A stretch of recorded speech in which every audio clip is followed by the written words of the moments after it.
আজকে সেই 28শে ফেব্রুয়ারি যেদিন তারা ফাঁসির রায় দিয়েছিল, আজকে সেই দিনে ভান্ডারিয়া পিরোজপুরের মতন জায়গায়, যে জায়গায় তাকে যুদ্ধাপরাধী বানানোর চেষ্টা করা হয়েছিল, যে জায়গা থেকে তাকে মানবতা বিরোধী বানানোর চেষ্টা করা হয়েছিল, সেই মাটির উপরেই তার নামের উপরে আজকে নুরানি ও হাফিজি মাদ্রাসা প্রতিষ্ঠা হলো। যে কাজের জন্য দাঁড়িয়ে কথা বলছি, এটা কল্পনা করি নাই, চিন্তাও করি নাই, আল্লাহ তাআলা সেই সুযোগ করে দিয়েছেন।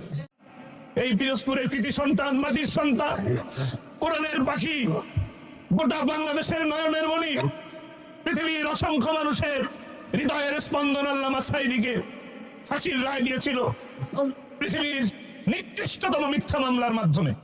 যারা আল্লামা সাঈদী এবং জামাত ইসলামীকে রাজাকার বলে, তারা আল্লামা সাঈদী 1000 কোটি টাকার উপরে 10 বছরে কাজ করেছেন। পরবর্তীতে 16 বছর যারা ছিলেন, তারা শুধু ফিতাই কেটে গেছেন, কাজ কিছু করেন নাই। যারা লগি বৈঠা দিয়ে মানুষকে রাজপথে লগি বৈঠা দিয়ে পিটিয়ে পিটিয়ে হত্যা করে নৃত্য করে, তাদের পাশে থাকবেন না। আপনি তো 50টি দেশের উপরে আপনি বিভিন্ন দেশ ঘুরে বেরিয়েছেন, দেখেছেন কোন দেশে প্রথম ইসলাম কায়েম হবে, কোন দেশে কোরআনের রাজ কায়েম হবে। তিনি উত্তরে বলেছিলেন, রব্বানা লাকাল হামদ, রব্বানা লাকাল হামদ হামদান কাসীরা, হামদান কাসীরা তাইয়্যিবান মুবারাকান ফি। সম্মান দেওয়ার মালিক আল্লাহ, ইজ্জত দেওয়ার মালিক আল্লাহ, আর বেইজ্জত আল্লাহ করেন। আজকে যেখানটা দাঁড়িয়ে কথা বলছি, যে কাজের জন্য দাঁড়িয়ে কথা বলছি, এটা কল্পনা করি নাই, চিন্তাও করি নাই, আল্লাহ তাআলা সেই সুযোগ করে দিয়েছে। আজকে হলো সেই দিন, 28শে ফেব্রুয়ারি, ভোলার মতন দিন নয়। এই দিন জালিমেরা, রাম বাম নাস্তিকেরা, এই পিরোজপুরের কৃতি সন্তান, মাটির সন্তান, কোরআনের পাখি, গোটা বাংলাদেশের নয়নের মণি, পৃথিবীর অসংখ্য মানুষের হৃদয়ের স্পন্দন আল্লামা সাঈদীকে ফাঁসির রায় দিয়েছিল পৃথিবীর নিকৃষ্টতম মিথ্যা মামলার মাধ্যমে। আল্লাহু আকবার, আল্লাহু আকবার, আল্লাহু আকবার। আল্লাহ রাব্বুল আলামিন সেই ফাঁসির রায় তো কার্যকর করতে দেয়ই নাই, বরং তাকে আরো বেশি ইজ্জত দিয়েছেন, সম্মান দিয়েছেন, মর্যাদা দিয়েছেন। আজকে সেই 28শে ফেব্রুয়ারি যেদিন তারা ফাঁসির রায় দিয়েছিল, আজকে সেই দিনে ভান্ডারিয়া পিরোজপুরের মতন জায়গায়, যে জায়গায় তাকে যুদ্ধাপরাধী বানানোর চেষ্টা করা হয়েছিল, যে জায়গা থেকে তাকে মানবতা বিরোধী বানানোর চেষ্টা করা হয়েছিল, সেই মাটির উপরেই তার নামের উপরে আজকে নুরানি ও হাফিজি মাদ্রাসা প্রতিষ্ঠা হলো। আমরা সকলে বলি আলহামদুলিল্লাহ, আলহামদুলিল্লাহ, আলহামদুলিল্লাহ। আল্লামা সাঈদীর নাম মুছে ফেলতে চেয়েছিলেন, আল্লামা সাঈদীর নাম মুছে ফেলা যাবে না। আল্লামা সাঈদীর নাম কোনোদিনও মুছে ফেলা যাবে না, কারণ তিনি কোরআনের পাখি, আল্লাহর খাদেম, আল্লাহর গোলাম ছিলেন। 50টি বছর কোরআনের দাওয়াত দিয়েছেন মানুষের ঘরে ঘরে। ইচ্ছে করলে হাজার হাজার কোটি টাকার মালিক হতে পারতেন, ইচ্ছে করলে মন্ত্রী হতে পারতেন, কিন্তু মন্ত্রী এবং দুনিয়ার কোন মর্যাদার দিকে তিনি কখনো তাকান নাই। তিনি সর্বক্ষণ এক আল্লাহর খুশি করার জন্য জীবনকে বাঁধিয়ে রেখেছেন। এই পিরোজপুর থেকে শুরু করে গোটা বাংলাদেশে হাজারো বাধার সম্মুখীন হয়ে কোরআনের দাওয়াত মানুষের দরবারে দরবারে পৌঁছে দিয়েছে। আল্লাহর একাত্মবাদ ঘোষণা করেছেন, রাসূলের সুন্নাতকে মানুষের ঘরে ঘরে পৌঁছে দিয়েছেন। অপরাধ অন্য কোনো কিছু ছিল না, কোন অপরাধ ছিল না, কোন অন্যায় সারা জীবনে করেন নাই। গোটা বিশ্বের মধ্যে আজকে যদি 100টা ব্যাংকের নাম নেওয়া হয়, তার মধ্যে ইসলামী ব্যাংক একটি ব্যাংক। আপনাদের প্রিয় পিরোজপুরের এই কৃতি সন্তান আল্লামা সাঈদী, তার হাতের উপরে এই ইসলামী ব্যাংক প্রতিষ্ঠা হয়েছে। যে 10 জন মানুষ মিলে ইসলামী ব্যাংক গঠন করেছে, তার মধ্যে অন্যতম একজন ব্যক্তি আল্লামা দেলোয়ার হোসেন সাঈদী। কিন্তু ইচ্ছে করলে তিনি এই ব্যাংকের মালিকানা নিতে পারতেন, ব্যবসা করতে পারতেন, হাজার হাজার কোটি টাকার মালিক হতে পারতেন। কিন্তু রাম বাম নাস্তিকেরা ব্যাংক দখল করে নিজেরা পালিয়ে গেছে ঠিকই। আমাদের রাহবার তিনি বললেন, তাকে সংসদের মধ্যে বলা হয়েছিল রাজাকার। মনে আছে না আপনাদের?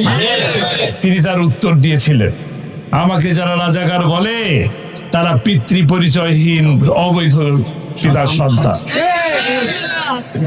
আর আমাদের যে শাসন করে গেলেন, যিনি তাকে গ্রেপ্তার করলেন প্রতিহিংসার বশবর্তী হয়ে, যাকে 13টি বছর বন্দী করে রাখলেন, ষড়যন্ত্র করে হত্যা করলেন, তিনি বলেছিলেন শেখের বেটি পালায় না। শেখের বেটি কি পালিয়েছে? তার মানে সে শেখের বেটি না। আল্লামা সাঈদীর কথা সত্য। যারা আল্লামা সাঈদীকে রাজাকার বলে তারা পিতৃ পরিচয়হীন। যারা আল্লামা সাঈদী এবং জামাত ইসলামীকে রাজাকার বলে তারা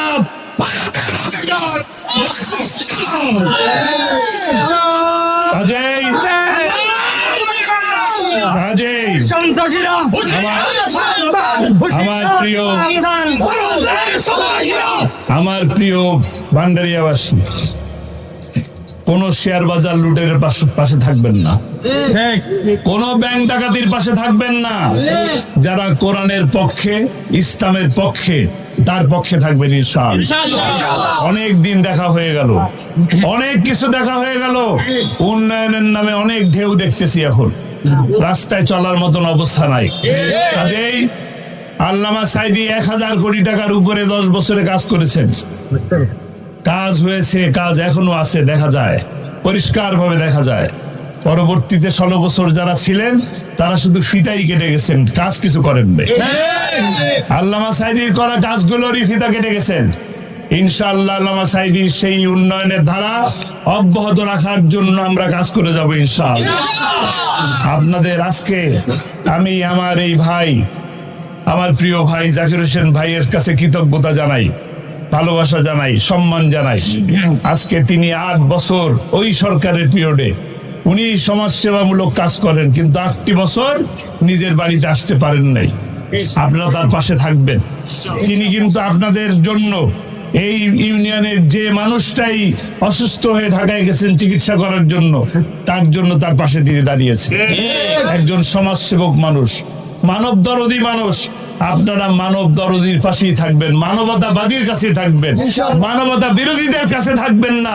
যারা লগি বৈঠা দিয়ে মানুষকে রাজপথে লগি বৈঠা দিয়ে পিটিয়ে পিটিয়ে হত্যা করে নৃত্য করে, তাদের পাশে থাকবেন না। ইনশাআল্লাহ সময় এসেছে, বেশি দূরে নয়।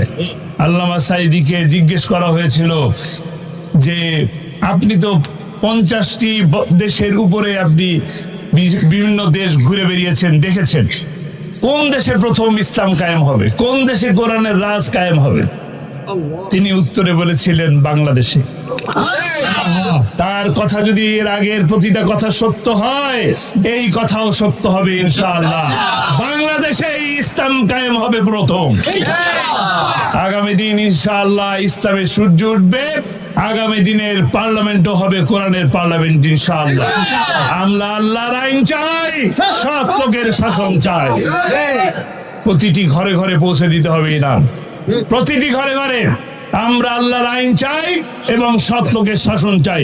এটা প্রতিটি ঘরে ঘরে পৌঁছে দেবো, রাজি আছি ইনশাআল্লাহ। সময় মাগরিবের ওয়াক্তর আগে আমরা হাত তুললাম, আল্লাহ সাক্ষী। আর আমাদের এই কথা আল্লাহ তাআলা কবুল করবেন ইনশাআল্লাহ। আমার তৌফিক ইল্লা বিল্লাহ। আসসালামু আলাইকুম ওয়া রাহমাতুল্লাহ।